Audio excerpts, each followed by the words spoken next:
রাফি ভাই, এখানে যে মেশিনগুলো দেখতেছি এই মেশিনগুলো কিভাবে কাজ করে একটু দেখাই দিতে পারবেন? জি ভাই, এই যে আমাদের হাতে এই যে মিগ মেশিন, যেটা পান্ডা কোম্পানির 350 অ্যাম্পিয়ারের এই মিগ মেশিন দিয়ে আমরা কাজ করে দেখাচ্ছি কিভাবে আপনারা এই মেশিন দিয়ে কাজ করবেন।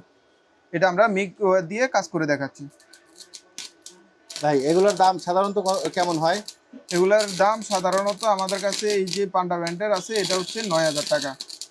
9,000 টাকা। আর জি এখানে যে আরো অনেক অনেক মেশিন দেখলাম, জি। এই মেশিনগুলো একদম সর্বনিম্ন দাম কত আর সর্বোচ্চ কত? সর্বনিম্ন রেট আমাদের কাছে 4,000 টাকা আছে। 4,000 টাকা থেকে উপরের দিকে বিভিন্ন ব্র্যান্ড ভেদে, বিভিন্ন কোয়ালিটি ভেদে, অ্যাম্পিয়ার ভেদে আমাদের কাছে বিভিন্ন রেটের মেশিন রয়েছে। আর নিতে চাইলে কোথায় আসতে হবে ভাই? নিতে চাইলে ঢাকার বিখ্যাত পাইকারি market Nawabpur Lalmiya electric market 144/1 Rafiyan brothers. আর স্ক্রিনে দেওয়া যে নাম্বার আছে নাম্বারে ফোন দিলে স্ক্রিনে হবে? দেওয়া যে নাম্বারগুলো আছে ওইগুলোতে যোগাযোগ করলে আমাদের কাছ থেকে এই মেশিনগুলা কুরিয়ারের মাধ্যমে সারা বাংলাদেশ হোম ডেলিভারি নিতে পারবে।